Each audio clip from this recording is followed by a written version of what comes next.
Hello, my fellow Americans and international friends, and welcome back into the Cal Report. Today is April 13th, 2023. So, a few important updates for you today. AB 659 has been amended, and the HPV shot mandate has been dropped. We'll have more details here in just a second. On that particular bill. A lot of parents were worried about this bill, understandably so. The author of this particular bill amended it to remove the mandate for college entrance. The bill now notifies K through 12 and college students of their expectation, quote unquote, to receive it. Now, there's still some concerns with the language being misleading and the confusion between requirement versus expectation. For the amendment part, though, thank you to everyone out there who continues to contact your state representatives.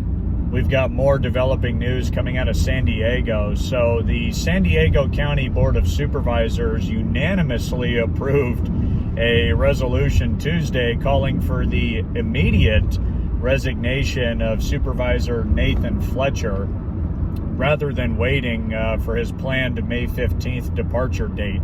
He announced his resignation on March 29th after admitting to having an affair with a Metropolitan Transit System employee who is suing him for alleged sexual assault and harassment. As mentioned, the vote was unanimous, 4-0, non-binding resolution of no confidence. So I'm sure you guys have noticed that gas prices, once again, are going up in the state of California. If you're wondering why, well, I'm going to show you. You're about to hear from Assembly members James Gallagher, Vince Fong, and Tom Lackey, and then we'll get to the vote. Here's what happened recently in Sacramento. You are about to vote on a bill that's been in print less than a week, right? When we've been in an extraordinary session for months, where we could have had language to look at, where we could have had public hearings, where we could have allowed a lot of different ideas to be thought about, worked into the process, and instead, you're allowing the governor to drive the policy, not you as a legislator. Same thing he did last year, by the way. And what did he say? He went to New York, and he said about you all, us, in this body, that, hey, I had to jam the legislature. I had to jam them in order to do the right thing. And now he's doing it again. He doesn't care about our ideas. He doesn't want a legislative process. Think about it. We called this extraordinary session for one reason only. He called it, right? He called it to what? Help consumers and lower the price of gas.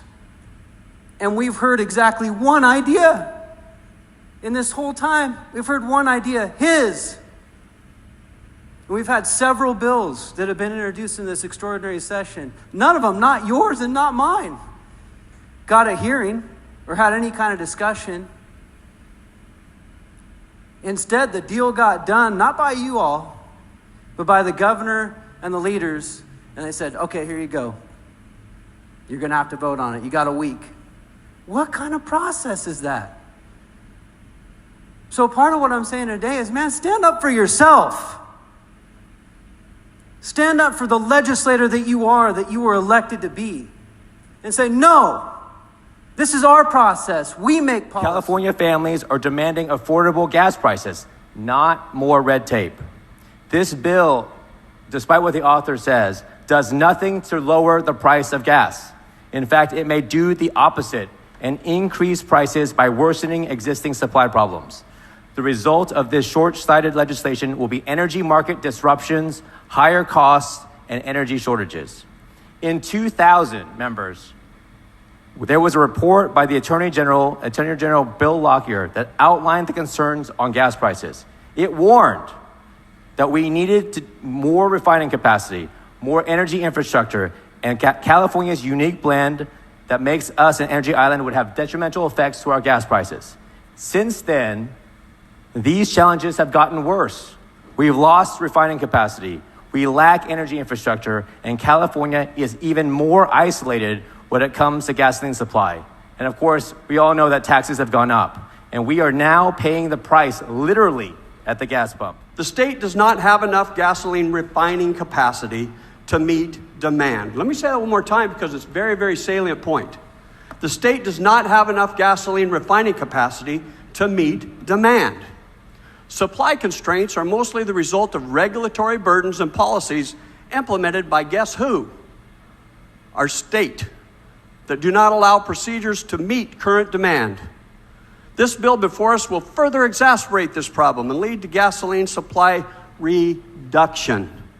This is real-world economics, plain and simple.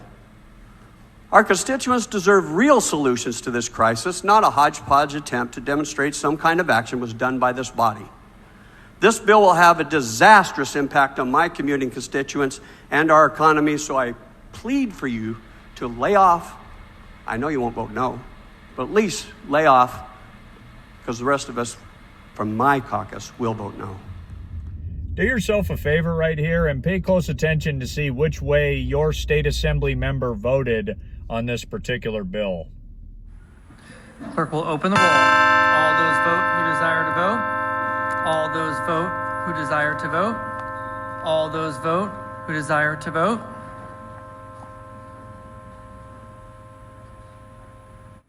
Clerk will close the roll. Tally the votes. Ayes 52, noes 19. The measure is passed. Well, I wish I could say I'm surprised, but sadly, I'm not. Anyways, that's it for today. Really appreciate you guys watching my video. As always, be sure to hit that like button or that plus sign. Leave a comment, or please subscribe to the channel. Always appreciate it, guys. That's what's going on in California. Hey, God bless. Take care, and I'll see you all next time.